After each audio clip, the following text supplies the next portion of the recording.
आज हम बनाने वाले हैं बहुत ही टेस्टी, यम्मी और चटपटे करारे आलू वंडे की रेसिपी।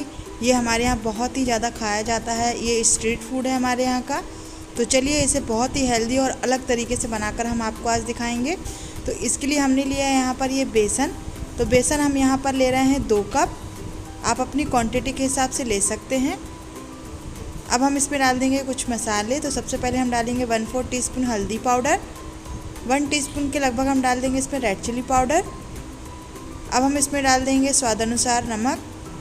तो मसाले आप यहाँ पर अपने हिसाब से डाल सकते हैं। सारी चीज़ों को अच्छी तरह से मिक्स कर देंगे।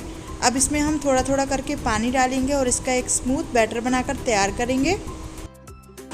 तो थोड़ा थोड़ा करके हम इसमें पानी डालते जाएंगे और इसका एक बहुत ही स्मूथ बैटर बनाकर तैयार करेंगे। तो पानी आप थोड़ा थोड़ा करके ही डालें, एक साथ बहुत सारा नहीं डालना है हमको। तो ये देखिए काफ़ी अच्छे तरह से हमारा बैटर बनकर तैयार है। ना ही इसमें कोई लम्स है, ना ही कोई गुठलियाँ। अब इसे और भी क्रिस्पी बनाने के लिए मैंने यहाँ पर ये 3 चम्मच लिए हैं कॉर्नफ्लावर या चावल का आटा।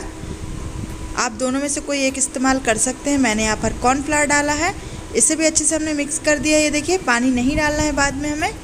अब यहाँ पर हमने ले लेना है अपने आवश्यकता अनुसार आलू। आपको जितनी क्वान्टिटी में बनाना हो उतने। तो यहाँ पर मैंने उबले हुए आलू को ले लिया है। पहले ही हमने छीलकर इन्हें सीटी से अच्छी तरह से बॉईल कर लिया है। ठंडा होने के बाद इसे अच्छी तरह से मैश कर देंगे। मैश करने के बाद हम इसमें डालेंगे कुछ मसाले। तो लेंगे हम अब धनिया पाउडर 1 टेबल स्पून, मिर्च पाउडर 1 टेबल स्पून, नमक स्वाद अनुसार, गरम मसाला 1 टेबल स्पून। यहाँ पर इसका स्वाद और भी बढ़ाने के लिए हम शेजवान चटनी डालेंगे। तो 1 चम्मच डाल दें आप यहाँ पर शेजवान चटनी। इसे डालने से इसका जो स्वाद है एकदम अलग आएगा और बहुत ही लाजवाब। थोड़ा सा हम इसमें डाल देंगे धनिया की पत्ती। तो ये थोड़ी सी ड्राई वाली है, आप फ्रेश का इस्तेमाल कर सकते हैं। यहाँ पर हम इन्हें तड़का से नहीं बना रहे हैं, एकदम अलग तरीके से बना रहे हैं। अब इनकी हमने इस तरह से टिक्कियाँ बनाकर तैयार कर ली हैं। अब बेसन के घोल में हमें इस तरह से डिप करना है और गर्मा गर्म ऑयल में इन्हें हम फ्राई करेंगे। तो ये देखिए काफ़ी अच्छी तरह से हमारा जो ऑयल है वो गर्म हो गया है।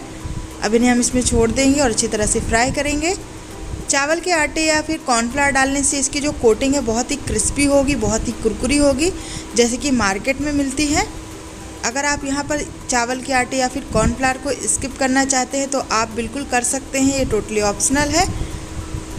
रेसिपी में कोई भी मसाले या इंग्रेडिएंट आप अपने हिसाब से कम ज़्यादा कर सकते हैं, क्योंकि कोई चीज़ हमें नहीं पसंद होती है या फिर कोई चीज़ हमें ज़्यादा पसंद होती है।